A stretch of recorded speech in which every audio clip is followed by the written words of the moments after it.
We understand that the worlds, the universe, and the ages were framed and created or formed and put in order and equipped for their intended purpose. Did you hear that? Everything God created, He equipped for its purpose. You are fully equipped for whatever God created you to do. How did He do it? By the Word of God.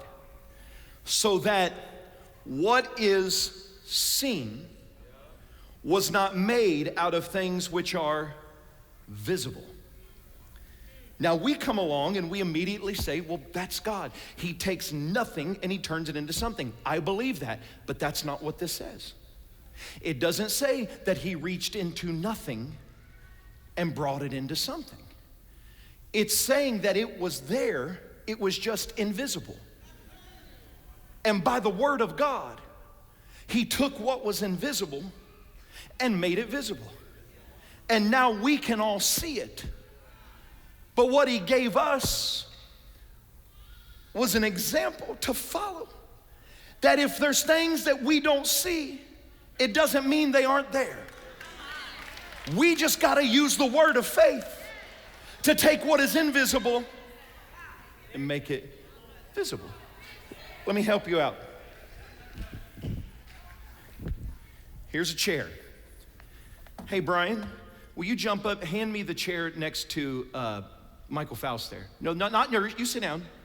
Hand me the chair next to him. You got it? Thank you, Brian. Okay. Give me a second. Micah, come on up here. I want you to pick a chair to sit down in. Pick a chair. Sit down. Not a bad choice, right? Because he did what all of us do every day.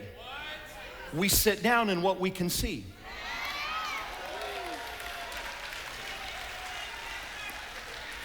Thank you, Micah. Jump up. What? You just knocked the chair.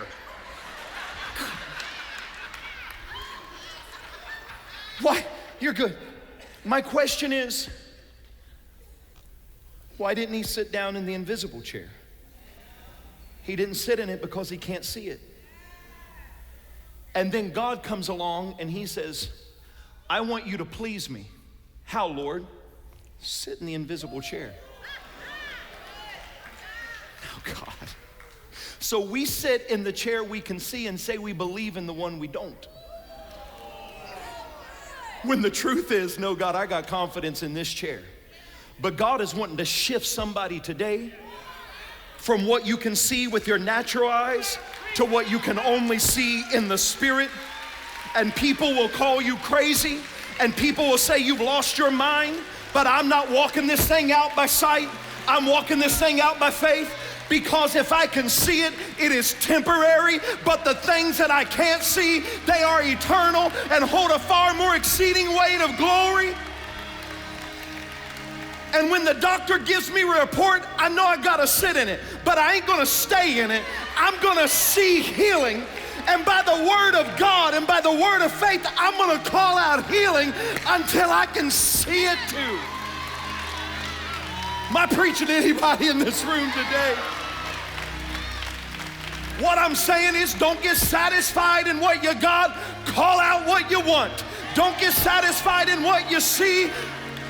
Open up the eyes of faith, open up the eyes of your spirit, and call it right now.